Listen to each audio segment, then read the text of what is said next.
من يهده الله فلا مضل له ومن يضلله فلا هادي له نشهد أن لا إله إلا الله وحده لا شريك له ونشهد أن سيدنا وحبيبنا ومولانا محمدا عبده ورسوله الذي أرسله بالحق بشيرا ونذيرا وداعيا إلى الله بإذنه وسراجا منيرا فقد قال الله تعالى في كلامه المجيد والفرقان الحميد সকলে পড়ুন أعوذ بالله من الشيطان الرجيم بسم الله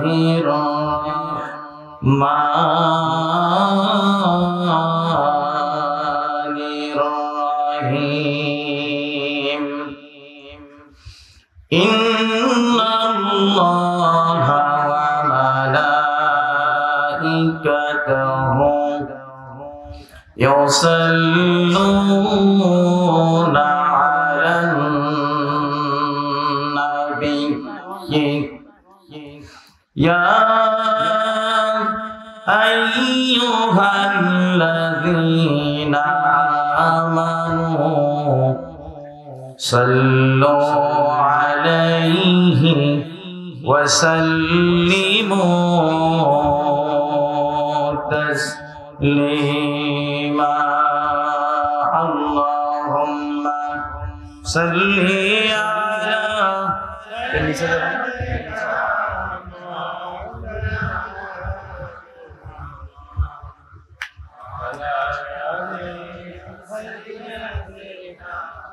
নিশ্চিত এটা এখন উঠা দাও আমাকে প্রাণ খুলে মোহাব্বতের সাথে সকলে পড়ুন আল্লাহুম্মা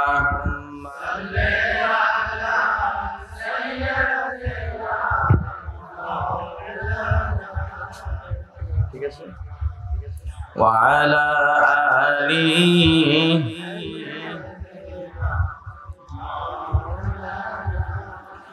প্রেমের ফুল গোধারা তোমার জন্য মাতোয়ারা আমি হতে পারি সবই হারা যদি তোমার প্রেমের শুধু পাই গো সারা হে রাসূল তোমারি জন্য মন কাঁদে আখি কাঁদে ভুবন কাঁদে তোমারি জন্য মন কাঁদে আখি কাঁদে ভুবন কাঁদে শুধু বেদনা হৃদয়ে সে বাসা বাঁধে তোমারি জন্য মন কাঁদে আখি কাঁদে ভুবন কাঁদে শুধু বেদনা হৃদয়ে সে বাসা বাঁধে। মা বলেন সাহারা সমতিশায়ে বুকেতে দহনে পুরে মরি হাজার দুঃখেতে সাহারা সমতিশায়ে বুকেতে দহনে পুরে মরি হাজার দুঃখেতে শুধু তুমি না আমি কাঁদি আখি কাঁদে ভুবন কাঁদে তোমারি জন্য মন কাঁদে আখি কাঁদে ভুবন কাঁদে শুধু বেদনা হৃদয়ে সে বাসা বাঁধে হৃদয়ে সে বাসা বাঁধে হৃদয়ে সে বাসা বাঁধে হৃদয়ে সে বাসা বাঁধে। মারহাবা বলেন। সাউন্ড ক্লিয়ার করো, গলা যেন না টানে, একদম ক্লিয়ার করে দাও। বাংলাদেশ শ্রমিক কল্যাণ ফেডারেশন 14 নং চাপড়া সরঞ্জাম ইউনিয়ন শাখার উদ্যোগে সিরাতুন নবী সাল্লাল্লাহু আলাইহি ওয়াসাল্লাম মাহফিল উপলক্ষে আজকের এই তাফসীরুল কোরআন মাহফিলের মুআজ্জাজ মুহতারাম মুকাররম সাহেব সাদর অত্র এলাকার জ্ঞানীগুণী ব্যক্তিত্ব বিশিষ্ট সমাজসেবক জনাব মোহাম্মদ ইসলাম উদ্দিন সরকার সাহেব বারাকাল্লাহু ফি হায়াতি, আমরা সকলেই বলি আমিন। আজকের মাহফিলের প্রধান অতিথি বাংলাদেশ জামাত ইসলামী নীলফামারী জেলার কর্ম পরিষদের অন্যতম সদস্য, বাংলাদেশ শ্রমিক কল্যাণ ফেডারেশন নীলফামারী জেলার সংগ্রামী সভাপতি, আমার শ্রদ্ধাভাজন দায়িত্বশীল জনাব প্রভাষক মনিরুজ্জামান জুয়েল সাহেব। আল্লাহ তাআলা ভাইয়ের মেধা, যোগ্যতা, নেতৃত্বের কোয়ালিটি অনেক অনেক গুণে বৃদ্ধি করে দিক, আমরা বলি আমিন। আলোচনা রেখেছেন আমার শ্রদ্ধাভাজন বড় ভাই জনাব মাওলানা মুজিবুর রহমান জিহাদি। আমার পূর্বে আলোচনা করেছেন আমার বন্ধুবর আলেম, একসঙ্গে আমরা বড় হয়েছি, বাল্যকালের বন্ধু আমরা ছিলাম, এখনো বন্ধু আছি, ভবিষ্যতেও থাকবো ইনশাআল্লাহ, শুধু দিনের খাতিরে, ঠিক কি না? আপনাদের অত্যন্ত সুপরিচিত মুখ, আপনাদের প্রিয় মুফাসসির হাফেজ মাওলানা নাজমুল হুদা সাহেব। আল্লাহ ভাইয়ের মেধা, কণ্ঠ, যোগ্যতাকে গোটা বিশ্বের ইথারে পাথারে ছড়িয়ে দিক, আমরা বলি আমিন। আপনারা কেমন আছেন? আপনাদের মন খারাপ নাকি?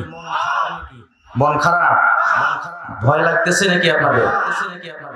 5 তারিখের পর থেকে, তার মানে 5ই আগস্টের পর থেকে যতগুলো জায়গায় কথা বলেছি, অন্তত পক্ষে মাইকের সামনে বসে দাঁড়িয়ে এতটুকু অনুভব করতে পেরেছি, অন্তত পক্ষে পিছনে তারা দেওয়ার মতো আর কোন বামপন্থী রামপন্থী পায়রা করবে না। কথা কি বোঝা যায়? আলোচনা যতটুকু সময় হবে, হায়ার অ্যান্টিবায়োটিক কিছু কথা হবে ইনশাআল্লাহ। কথা কি বুঝলেন? আমি কোন কোম্পানির মাল, ঘন্টাখানেক সময় দিলে বুঝতে পারবেন, যদি আল্লাহ তাআলা সহযোগিতা করে। কোন অহংকার করি না, আল্লাহ তাআলার সাহায্য। প্রিয় বন্ধুগণ, সিরাত মাহফিল তখন শেষ হওয়ার কথা ছিল, কিন্তু আজকে আপনাদের এই মঞ্চে যারা কথা বলেছেন সকলেই বাঘা বাঘা বক্তা, ঠিক কি না? যার কারণে তাদের সুন্দর একটা সময় দেওয়ার প্রয়োজন, যার কারণে আমি একেবারেই মাহফিলের শেষ প্রান্তে আপনাদের সামনে এসেছি। আপনারা যদি আমাকে ধৈর্য ধরে একটু সময় দেন, ইনশাআল্লাহ আজকের এই সিরাত মাহফিলের হক আদায় করে আমরা সকলে যাব ইনশাআল্লাহ। আল্লাহ পাকের শুকরিয়া আদায় করি যে আল্লাহ পাক আমাদেরকে সারাদিনের শ্রান্ত ক্লান্ত কঠিন গরম অতিক্রম করে যখন আমরা রাতের বেলা একটু আরামের ঘুম দেওয়ার কথা, তখন দিনের স্বার্থে রাসূলের জীবনীকে জানার জন্য আমরা এখানে উপস্থিত হয়েছি। এই জন্য সকলে বলি আলহামদুলিল্লাহ। দরুদ তাসলিমা পেশ করি মানবতার মুক্তির দূত যার আগমনের সমস্ত পৃথিবী আনন্দিত, যার আবির্ভাবের সমস্ত পৃথিবী আবির্ভূত। যখন পৃথিবীর মানবতা, পৃথিবীর মানব গোষ্ঠী অন্ধকার পথে ছিল, যখন হত্যা, ধর্ষণ, খুন খারাপি স্পষ্ট দিবালোকে সংঘটিত হচ্ছে, রাস্তা থেকে একটি মেয়েকে ধরে নিয়ে এসেছে, একবার পিতা ধর্ষণ করেছে আর একবার পুত্র ধর্ষণ করেছে। মেয়েটির শরীর প্লেট দিয়ে চিরে চিরে মেয়েটির শরীরে মদ ঢেলে দিয়ে মেয়েটিকে হত্যা করে ফেলেছে। প্রয়োজন মনে করেনি কার মা, কার বোন, কার স্ত্রী, কার আত্মীয় স্বজন। এমন একটি বিভীষিকাময় পরিস্থিতিতে আমার প্রিয় নবী এসে মানবতার হাত ধরে আলোর পথের সন্ধান দিয়ে গোটা পৃথিবীতে ইসলামের সুমহান আদর্শকে ছড়িয়ে দিয়ে যিনি আঙ্গুল হেলিয়ে বলেছিলেন, খয়রুল কুরুনি কারনি, আমার যুগ হলো শ্রেষ্ঠ যুগ। সুবহানাল্লাহ বলে দরুদ সালাম পেশ করি সেই মহান নেতার প্রতি। সকলে বলি সাল্লাল্লাহু আলাইহি ওয়াসাল্লাম। শ্রদ্ধার সাথে স্মরণ করছি শহীদ আত্মাদের, যারা আল্লাহর এই জমিনে আল্লাহর দ্বীনকে প্রতিষ্ঠা করার জন্য নিজের বুকের তাজা খুনকে বাংলার সবুজ চত্বরে, পৃথিবীর সবুজ চত্বরে ঢেলে দিয়ে সবুজ ঘাসকে লালে লাল করে দিয়েছে। আল্লাহ তাআলা তাদেরকে শাহাদাতের সর্বোচ্চ মর্যাদা দান করুন। আমরা সকলে বলি আমিন। যাদের কথা স্মরণ না করলে নয়, বিগত প্রায় 16টি বছর বাংলাদেশের 18 কোটি মানুষের উপরে জগত্তল পাথর চেপে বসেছিল। এই জগত্তল পাথরকে অপসারণ করতে যে বাংলাদেশের 800 বেশি তপ্ত তাজা যুবকগুলো নিজের বুকের তাজা খুনকে ঢেলে দিয়ে এই স্বৈরাচার থেকে আমাদেরকে মুক্ত করেছেন। আল্লাহ তাআলা তাদেরকে শাহাদাতের সর্বোচ্চ মাকাম দান করুন। আমরা সকলে বলি আমিন। প্রিয় উপস্থিতি, আমরা এসেছি রাসূলের সিরাতের উপরে, জীবনীর উপরে আলোচনা শুনতে, ঠিক কি না? এই অনুষ্ঠানটি একটা বিষয় ভিত্তিক অনুষ্ঠান। তাফসীরুল কোরআন মাহফিলে আমরা যখন কথা বলি, বক্তাদেরকে আগেই কোনো সাবজেক্ট ঠিক করে দেয়, অথবা বক্তারা স্থান কাল পাত্র ভেদে যুগের উপযোগী কোনো আলোচনা করে। কিন্তু আজকে পুরো আলোচনাটি হবে সিরাত কেন্দ্রিক, যার জন্য অন্য লাইনে যাওয়ার কোনো সুযোগ। আপনারা রাজি আছেন সিরাতের আলোচনা শুনতে? ইনশাআল্লাহ। দেখুন, আল্লাহ তাআলা রাসূলকে পাঠিয়েছেন পৃথিবীতে 1,24,000 মতান্তরে 2,24,000 রাসূল পৃথিবীতে প্রেরণ করলেন। উদ্দেশ্য কি? আল্লাহর ইবাদত করা এবং তাগুতকে অস্বীকার করা, ঠিক কি না? আল্লাহ রাব্বুল আলামিন বলেন, ওয়ালাকাদ বা'আথনা ফি কুল্লি উম্মাতির রাসূলান আন ই'বুদুল্লাহা ওয়াজতানিবুত তাগুত। আরেকবার বলেন আল্লাহু আকবার। আল্লাহ রাব্বুল আলামিন বলেন, আমি প্রত্যেক উম্মতের নিকটে, আমি প্রত্যেক জাতির নিকটে রাসূল প্রেরণ করেছি। কেন রাসূল প্রেরণ করলাম? আমি ইবাদুল্লাহ, আমার ইবাদত করার জন্য, আল্লাহর ইবাদত করার জন্য। 2 নম্বর উদ্দেশ্য হলো ওয়াস্তানিবুত তাগুত, তাগুতকে অস্বীকার করার জন্য। জোরে বলেন সুবহানাল্লাহ। 1 নম্বর আল্লাহর ইবাদত। আল্লাহর ইবাদত বলতে কি বুঝি? নামাজ, রোজা, হজ, যাকাত ইত্যাদি, ঠিক না বে ঠিক?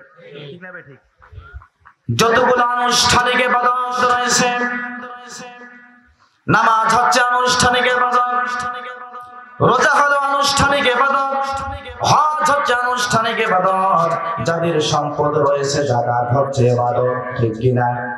আল্লাহর প্রশংসা, আল্লাহর তাসবিহ, আল্লাহর জিকির আজকার হলো আনুষ্ঠানিক ইবাদত। মেহমানদারি করা আনুষ্ঠানিক ইবাদত, মানুষের সামনে ভালো আচরণ করা, মানুষের সঙ্গে ভালো ব্যবহার করা, এটা হচ্ছে আল্লাহর ইবাদত, ঠিক না বে ঠিক? রাস্তা থেকে কষ্টদায়ক বস্তু দূরে সরে দেওয়া, এটা আল্লাহর ইবাদত। সকল ইবাদতের বড় ইবাদত, সকল ফরজের বড় ফরজ হলো আল্লাহর জমিনে আল্লাহর দ্বীন প্রতিষ্ঠা করা। জোরে বলেন ঠিক কি না? যদি কোনো ব্যক্তি মনে করে নামাজ পড়ার মাধ্যমে আমি জান্নাত যাব, সে যদি মসজিদে নামাজ পড়তে পড়তে একখান মাথা ভাঙ্গি সাতখান বানায় জান্নাত যেতে পারবে না, যদি আল্লাহর জন্য আল্লাহর দ্বীন প্রতিষ্ঠার বিরোধিতা করে। কথা বোঝা যায় কি? একদম বাংলা কথা হবে। কি কথা? যদি কোন নামাজি মনে করে 5 ওয়াক্ত নামাজ পড়বো জামাতের সঙ্গে, আল্লাহ কি জান্নাত না দিয়া পারে? যদি কোন রোজাদার মনে করে 30 দিন রোজা রাখবো, আল্লাহ কি জান্নাত না দিয়া পারে? আসে না নাই? কোন হাজি যদি মনে করে 7 লক্ষ টাকা খরচ করে বাংলাদেশ থেকে সৌদি আরবে যাব, আল্লাহ কি জান্নাত না দিয়া পারে? আর যারা যাকাত দান করে, যাকাতের লুঙ্গি, যাকাতের সেমাই, যাকাতের চিনি বিতরণ করব, আল্লাহ কি জান্নাত না দিয়া পারে? এই চিন্তা যারা করে বর্তমান ডিজিটাল যুগে, তারা হচ্ছে বোকার স্বর্গে বসবাস করে। আল্লাহর জমিনে আল্লাহর দ্বীন প্রতিষ্ঠার আন্দোলন বেদিকে যারা জান্নাত লাভের আশা করে, কিয়ামতের ময়দানে তাদের যদি জান্নাতের ফয়সালা আল্লাহ দেয়, যদি দেয়, কথা খেয়াল করেন, কিয়ামতের ময়দানে শুধু নামাজ পড়ে, রোজা রেখে, হজ করে, যাকাত দিয়ে যদি আল্লাহ জান্নাতের ফয়সালা দেয়, কিয়ামতের ময়দানে যারা শহীদ হয়েছে আল্লাহর জমিনে আল্লাহর দ্বীন প্রতিষ্ঠা করার জন্য, যারা নিজের কলিজার তাজা খুন ঢেলে দিয়েছে, তাদের সামনে আল্লাহকে বাধ্য হয়ে স্বীকার করতে হবে এই কোরআন আমার নয়। কথাটা কিন্তু মারাত্মক করা কথা। কিয়ামতের ময়দানে শহীদেরা ধরে ফেলবে আল্লাহ। জান্নাত যদি আপনি নামাজের মাধ্যমে দেন, রোজার মাধ্যমে যদি আপনি দিতেন, যদি আমরা এটা জানতাম, তাহলে আমরা কেন যুদ্ধের ময়দানে গেলাম? কেন আমরা শহীদ হয়ে গেলাম? কেন আমরা আমাদের স্ত্রীকে বিধবা করলাম? কেন আমাদের সন্তানদেরকে এতিম করলাম? কি কারণে আমরা এত কষ্ট সহ্য করলাম? তারও বাড়ি কেন আমাদের বুকে এসে লাগলো? বুলেট কেন আমাদের বুকে বিদ্ধ হলো? কেন তীর আমার কলিজায় লাগলো? আল্লাহ জবাব দেন। শুনে রাখেন, যারা নামাজ পড়ে, রোজা রেখে, হজ করে, যাকাত দিয়ে জান্নাত লাভের আশা করতেছেন, আপনারা হয়তোবা এখন পর্যন্ত বোকার স্বর্গে বসবাস করতেছেন। তারা কেউ পীরের মুড়ি, ন্যাংটা পীর। কি পীর? ভালো পীরও পায় নাই, ভালো পীরও পায় নাই। ল্যাংটা পীর, ল্যাংটা পীরকে দেখে অনেকে নাক ছিটকায়। নাক ছিটকাইও না, পীর বাবার ভিতরে মাল আছে।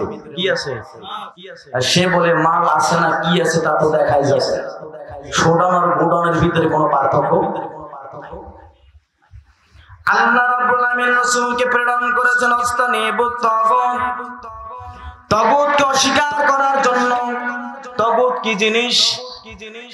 আল্লাহর আইনের পরিবর্তে, আল্লাহর বিধানের পরিবর্তে মানব রচিত যত আইন রয়েছে, মানব রচিত যত বিধান রয়েছে, কার্ল মার্ক্সের আইন, লেনিনের আইন, মাও সেতুংয়ের আইন, গৌর গোবিন্দর আইন, ধর্মনিরপেক্ষ মতবাদের আইন, জাতীয়তাবাদের আইন, সমাজতন্ত্র মতবাদের আইন, এক কথায় আল্লাহর আইনের পরিবর্তে, কোরআনের পরিবর্তে মানব রচিত যত মতবাদ রয়েছে সব হচ্ছে তাগুত।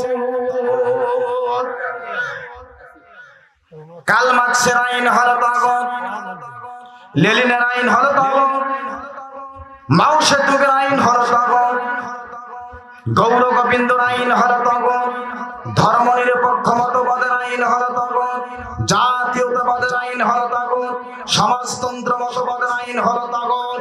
সময় এসেছে তাগুতি শক্তির কলার ধরে শীত করে শুয়ে বুকের উপরে কালেমার পতাকা গেড়ে রক্তের উপরে দাঁড়িয়ে আজান দেওয়া।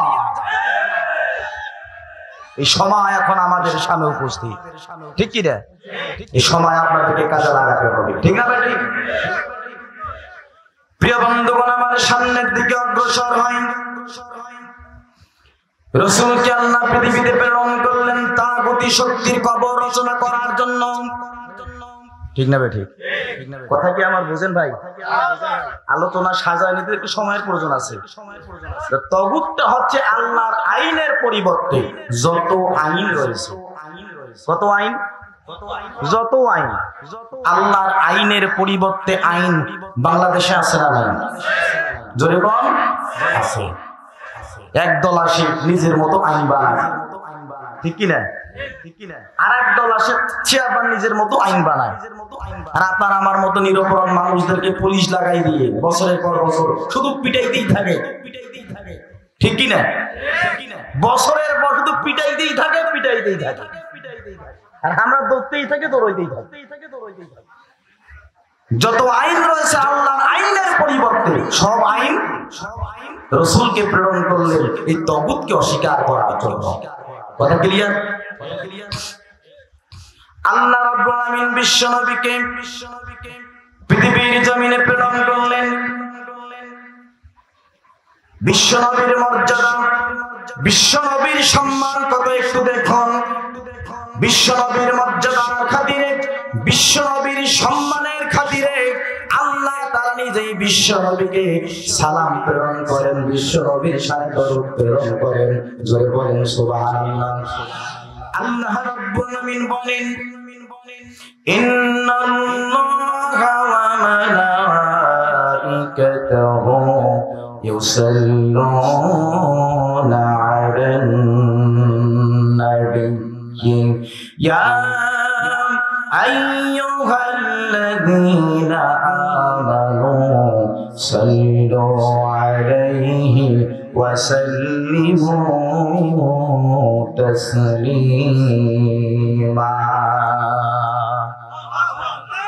বছরে 6 মাসে 3 মাসে বাড়ির কোন অনুষ্ঠান হলে মুলবি ডাকে নিয়ে আসি আমরা, হাফিজিয়ার ছাত্র পাড়া মহল্লার সবাই বসে হুজুর সাহেব আসিয়া লম্বা টান দিয়ে দেয় এই আয়াতটা, সূরা আল আহজাবের 56 নম্বর আয়াত দেয় কিনা?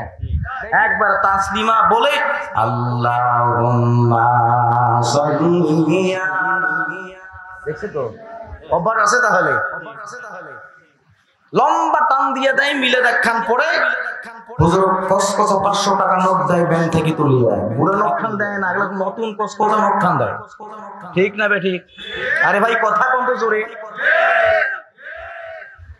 হুজুর বলল কি, আমরা বুঝলাম কি, হুজুর বুঝাইতে চাইলো কি, সব বলে মানে বললাই গেল, আছে না নাই? আল্লাহ রাব্বুল আমিন বলেন, ইন্নাল্লাহা নিশ্চয় আল্লাহ ওয়া মালাইকাতাহু এবং তার ফেরেশতা মণ্ডলীরা ইউসাল্লুনা আলান নবী রাসূলের শানে সালাত সালাম দরুদ প্রেরণ করেন। সুবহানাল্লাহ বলেন। বিশ্বনবীর কত মর্যাদা হলে পড়ে, বিশ্বনবীর কত সম্মান হলে পড়ে আল্লাহ তাআলা নিজেই ফেরেশতা মণ্ডলীদেরকে সঙ্গে নিয়ে রাসূলের শানে দরুদ পাঠান। সুবহানাল্লাহ বলেন।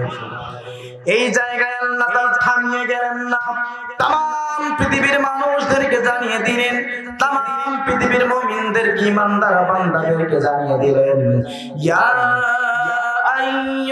আইয়ুহাল্লাযীনা আমানু সাল্লু আলাইহি ওয়া সাল্লিমু তাসলিমা। হে ইমানদারেরা, হে মুমিন বান্দারা, তোমরা সকলেই আমার রাসূলের শানে দরুদ পাঠাও, সালাম প্রেরণ করো। সুবহানাল্লাহ বলেন। আমরা পাঠাই কি পাঠাই না দরুদ? জোরে বলেন। আমাদের সামনে রাসূলের নাম উচ্চারণ করার সঙ্গে সঙ্গে আমরা বলি সাল্লাল্লাহু আলাইহি ওয়াসাল্লাম। অত্তরালা থেকে কোনো হাজী সাহেব যদি মক্কায় যায় হজ করার জন্য, দৌড়ে তার কাছে যাই, সালাম বিনিময় করে কানে কানে বলি আমার সালামটাও রাসূলের রওজায় পৌঁছে দিয়ে, ঠিক না বেটা? প্রিয় উপস্থিতি, খেয়াল করুন, বলছিলাম বিশ্বনবীর মর্যাদা করে একটু দেখুন। হযরত জিবরাইল আলাইহিস সালাতু ওয়াস সালাম বলেন, রাসূলুল্লাহ ইয়া হাবিবাল্লাহ, আল্লাহ রাব্বুল আমিন যখন আমাকে সৃষ্টি করলেন, যখন আমার জন্ম হয়ে গেল, আমার জন্মের পরে আমি 1000 বছর যাবত স্টিল দাঁড়িয়েছিলাম। সামনের দিকে আমি যাই নাই, পিছনের দিকে পিছিয়ে আসি নাই, ডান দিকে যাই নাই, বাম দিকে যাই নাই, স্টিল 1000 বছর আমি দাঁড়িয়েছিলাম। আমার নাম কি আমি জানতাম না, আমি কি করবো এটাও আমি বুঝতাম না। 1000 বছর অতিক্রম হয়ে গেল, আল্লাহ রাব্বুল আলামিন ডাক দিয়ে বলে, জিবরাইল। জিবরাইল বলে, ইয়া রাসূলুল্লাহ, ইয়া হাবিবাল্লাহ। আল্লাহ যখন আমাকে ডাক দিলেন জিবরাইল বলে, আমি তখন জানলাম আমার নাম জিবরাইল। সুবহানাল্লাহ বলেন। আল্লাহ রাব্বুল আলামিন বললেন, জিবরাইল তুমি আমার প্রশংসা করো, আমার পবিত্রতা ঘোষণা করো, আমার জিকির আজগার করো, আমার তাসবিহ তুমি পাঠ করো। সুবহানাল্লাহ বলেন। কারণ হলো, ও জিবরাইল, আমি তোমাকে সৃষ্টি করেছি, আমি তোমাকে সৃজন করেছি, আমি তোমাকে সৃজিত করেছি। জিবরাইল তুমি আমার প্রশংসা করো। হযরত জিবরাইল বলেন, ইয়া রাসূলুল্লাহ, ওই দিন থেকে শুরু করে নিয়ে আল্লাহ রাব্বুল আমিনের প্রশংসা আমি করতে থাকলাম। এভাবে 1 বছর 2 বছর নয়, 10,000 বছর কাটিয়ে গেল। ধরে বলেন সুবহানাল্লাহ। কত বছর? 10,000 বছর কেটে গেল। হঠাৎ আমি দেখতে পেলাম সিদরাতুল মুনতাহার মেইন গেটে স্বর্ণাক্ষরে লেখা, লা ইলাহা ইল্লাল্লাহু মুহাম্মাদুর রাসূলুল্লাহ। সুবহানাল্লাহ বলে। হযরত জিবরাইল বলেন, রাসূলুল্লাহ, যখন আমি দেখলাম লা ইলাহা ইল্লাল্লাহু মুহাম্মাদুর রাসূলুল্লাহ, আমি মনে মনে ভাবলাম লা ইলাহা ইল্লাল্লাহ এটা আল্লাহর পরিচয়, আল্লাহর নাম, ঠিক কি না? ঠিক কি না? মুহাম্মাদুর রাসূলুল্লাহ আল্লাহর নামের সঙ্গে এটা কোন ব্যক্তির নাম? এই ব্যক্তি কত সম্মানের, কত মর্যাদাবান। হযরত জিবরাইল বলেন, আমি স্টনিশ হয়ে গেলাম, আশ্চর্য হয়ে গেলাম, পেরেশান হয়ে গেলাম। আল্লাহ রাব্বুল আমিনের সঙ্গে সংযুক্ত একটি নাম কার নাম হতে পারে? চিন্তায় পড়ে গেলাম। আল্লাহ রাব্বুল আমিন ডাক দিয়ে বলে, জিবরাইল অস্থির হওয়ার কোনো কারণ নাই, চিন্তিত হওয়ার কোনো কারণ নাই, পেরেশান হওয়ার কোনো কারণ নাই। তুমি যে ব্যক্তির নামটা দেখতেছ, ওই ব্যক্তি অন্য কোন ব্যক্তি নয়। ওই ব্যক্তিটি হলো আখির জামানার পয়গম্বর, দুজাহানের বাদশা নবী, কিয়ামতের ময়দানে তামাম উম্মতদের জন্য সুপারিশকারী আমার প্রিয় হাবিব মুহাম্মদুর রাসূলুল্লাহ। জোরে জোরে বলেন সাল্লাল্লাহু আলাইহি ওয়াসাল্লাম। হযরত জিবরাইল বলেন, ইয়া রাসূলুল্লাহ, যেদিন আমি জানলাম আপনার নাম মুহাম্মদুর রাসূলুল্লাহ, আখির জামানার পয়গম্বর, ওই দিন থেকে আমি আপনার নামে দরুদ পাঠ করতে থাকলাম। জোরে বলেন, আরেকবার বলেন। হযরত জিবরাইল বলেন, রাসূলুল্লাহ, আশ্চর্যের ব্যাপার হলো, অবাক করা কাণ্ড হলো, যতই আপনার নামে আমি দরুদ পাঠ করি, যতই আপনার নামে আমি দরুদ পাঠ করি গো, ততই যেন আমার অস্থির মনটা শান্ত হয়ে যায়। সুবহানাল্লাহ বলেন। আমার মনে যেন এমন একটা প্রশান্ত অনুভব হয়ে যায়, আপনার নাম জপার সঙ্গে সঙ্গে, আপনার নামে দরুদ পাঠ করার সঙ্গে সঙ্গেই যেন আমার মনটা প্রশান্তি লাভ করে। যদি বলেন সুবহানাল্লাহ, আরেকবার বলেন সুবহানাল্লাহ। বিশ্ব নবীর মর্যাদা কত বেশি একটু খেয়াল করুন। আল্লাহ রাব্বুল আমিন প্রত্যেকটা নবীকে মুজিজা দিয়েছেন। হযরত সুলাইমান আলাইহিস সালামের মুজিজা ছিল, তিনি সমস্ত প্রাণী কুলের ভাষা বুঝতেন। তক্তার সাহায্যে তিনি রাস্তা চলতেন, তক্তায় তার ঘটনার নির্দেশ দিতেন। তক্তারে তুমি চলে যাও অমুক দেশের অমুক গ্রামে। তক্তা নির্দেশ পাওয়ার সঙ্গে সঙ্গে বিনা তেলে, বিনা ফুয়েলে, বিনা ইঞ্জিনে হযরত সুলাইমানকে নিয়ে যেত উড়াল দিয়ে। সুবহানাল্লাহ বলেন। আমার ভাইয়েরা খেয়াল করুন, হযরত সুলাইমান আলাইহিস সালাম পৃথিবীর জমিন থেকে উঠিয়ে নিয়েছেন আল্লাহ তাআলা। উঠিয়ে নেওয়ার সঙ্গে সঙ্গে তার মুজিজাকে উঠিয়ে নিয়েছেন। হযরত দাউদ আলাইহিস সালামের মুজিজা ছিল তিনি ছিলেন কর্মকার কামার, লোহা দিয়ে অস্ত্র তৈরি করত, অস্ত্র বাজারে বিক্রি করত, এভাবে তার জীবন জীবিকা নির্ভর হয়ে যেত। হযরত দাউদ আলাইহিস সালাম যখন লোহা হাতে নিতেন, হাতে নেওয়ার সঙ্গে সঙ্গেই লোহা গলে পানির মতো হয়ে যেত। দাউদ আলাইহিস সালামকে পৃথিবীর জমিন থেকে আল্লাহ তাআলা উঠিয়ে নেওয়ার সঙ্গে সঙ্গেই তার মুজিজা উঠিয়ে নিয়েছেন। হযরত মূসা আলাইহিস সালামের মুজিজা ছিল লাঠি, লাঠি দিয়ে আঘাত করার সঙ্গে সঙ্গেই সমুদ্রে রাস্তা তৈরি হয়ে যেত। লাঠি মাটিতে নিক্ষেপ করার সঙ্গে সঙ্গে অজগর সাপ পরিণত হয়ে যেত। আল্লাহ রাব্বুল আলামিন হযরত মূসা আলাইহিস সালামকে দুনিয়ার জমিন থেকে উঠিয়ে নেওয়ার সঙ্গে সঙ্গে তার মুজিজাখানাও উঠিয়ে নিয়েছেন। জোরে বলেন ঠিক কিনা? হযরত ঈসা আলাইহিস সালামের মুজিজা ছিল, তিনি যদি কোন মৃত্যু ব্যক্তিকে নাম ধরে ডাক দিতেন, সঙ্গে সঙ্গে মৃত্যু ব্যক্তি জীবিত হয়ে দাঁড়িয়ে যেত। কোন অন্ধ ব্যক্তির শরীর স্পর্শ করার সঙ্গে সঙ্গে অন্ধ ব্যক্তি ভালো হয়ে যেত। আল্লাহ রাব্বুল আলামিন হযরত ঈসা আলাইহিস সালামকে যখন চতুর্থ আসমানে উঠিয়ে নিলেন, সঙ্গে সঙ্গেই তার মুজিজাখানা আল্লাহ তাআলা পৃথিবীর জমিন থেকে উঠিয়ে নিয়েছেন। জোরে বলেন আল্লাহু আকবার। আপনার নবী আমার নবীর মর্যাদা কত বেশি! বিশ্ব নবীকে আল্লাহ তাআলা ৪৫০০-এরও বেশি মুজিজা দিয়েছেন। তার মধ্যে সর্বশ্রেষ্ঠ মুজিজা হলো আল কোরআন আল কারীম। বিশ্ব নবীকে আল্লাহ তাআলা এই পৃথিবীর জমিন থেকে উঠিয়ে নিয়েছেন বটে, তার সম্মানের কারণে, তার মর্যাদার কারণে আল্লাহ তাআলা তার মুজিজাখানা আজ পর্যন্ত টিকিয়ে রেখেছেন, কিয়ামত পর্যন্ত টিকিয়ে রাখবেন। জোরে বলেন সুবহানাল্লাহ। আরেকবার বলেন সুবহানাল্লাহ। আল্লাহ রাব্বুল আলামিন বলেন, ইন্না নাহনু নাযালনা যিকরা ওয়া ইন্না লাহু লাহাফিজুন। এই কোরআন নাযিল করেছি আমি, এই কোরআনের হেফাজতের দায়িত্ব আমি আল্লাহ তাআলা আমার জিম্মায় রেখেছি। জোরে বলেন সুবহানাল্লাহ। বিশ্ব নবীকে যে মুজিজা আল্লাহ রাব্বুল আলামিন দিয়েছেন, এই কোরআনুল কারীমকে উৎখাত করার জন্য, কোরআনের আইনকে প্রলম্বিত করার জন্য, কোরআনের নূরকে মুখের ফুৎকারে যারা নিভিয়ে দেওয়ার চেষ্টা করেছে, তারাই আজকে পৃথিবীর জমিন থেকে উৎখাত হয়ে গেছে। জোরে বলেন ঠিক কিনা? আরো জোরে বলেন ঠিক না ঠিক? নমরুদ চেয়েছিল আল্লাহর নূর, ইসলামের নূরকে নিভিয়ে দিতে। নমরুদ মশার কামড় খেয়ে পৃথিবীর জমিন থেকে উৎখাত হয়ে গিয়েছে। ফেরাউন চেয়েছিল আল্লাহর নূরকে, ইসলামের নূরকে পৃথিবীর জমিন থেকে উৎখাত করে দিতে। ফেরাউন নীল নদের পানিতে চোবানি খেতে খেতে পৃথিবীর জমিন থেকে উৎখাত হয়ে গেছে। ঠিক কিনা? আবু জেহেল চেয়েছিল ইসলামের নূরকে, কোরআনের নূরকে উৎখাত করে দিতে। আবু জেহেল উৎখাত হয়েছে বটে, তার বাড়ি আজকে ইন্টারন্যাশনাল টয়লেটে পরিণত হয়েছে। জোরে বলেন ঠিক কিনা? আরো জোরে বলেন ঠিক না ঠিক?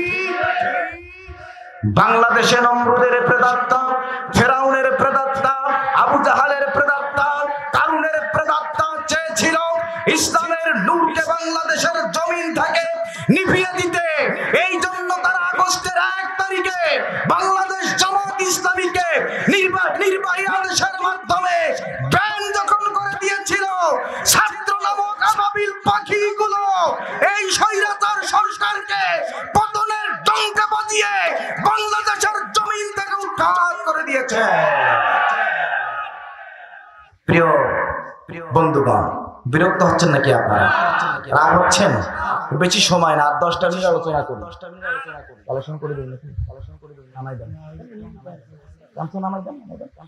সম্মানিত ভাইরা, আলোচনা একবারে শেষের পথে।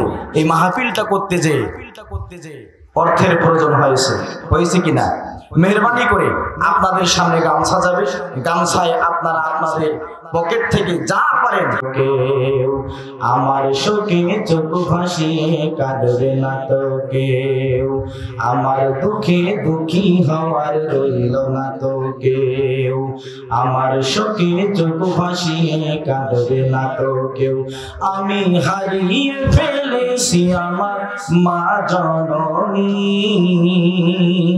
মায়ের মতো নমন হিয়ার নেই তো ধরায় কেউ, মায়ের মতো নমন হিয়ার নেই তো ধরায় কেউ, আমার দুঃখে দুঃখী হওয়ার রইল না তো কেউ, আমার সুখে চোখ ভাসিয়ে কাঁদবে না তো কেউ।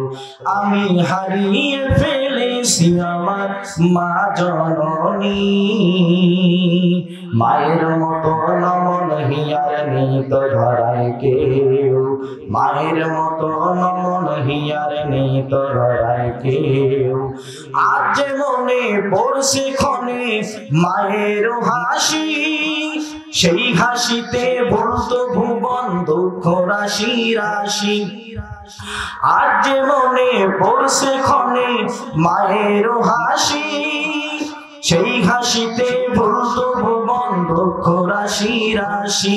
দুষ্টমিতে করছি কত মাকে জ্বালাতন, রাগ মাখা ওই মুখখানি মোর ছিল যে আপন। দুষ্টমিতে করছি কত মাকে জ্বালাতন, রাগ মাখা ওই মুখখানি মোর ছিল যে আপন। আমি হারিয়ে ফেলেছি আমার মা জননী, মায়ের মতো নমন হিয়ার নেই তো ধরায় কেউ, মায়ের মতো নমন হিয়ার নেই তো ধরায় কেউ, মায়ের মতো নমন হিয়ার নেই তো ধরায় কেউ, মায়ের মতো নমন হিয়া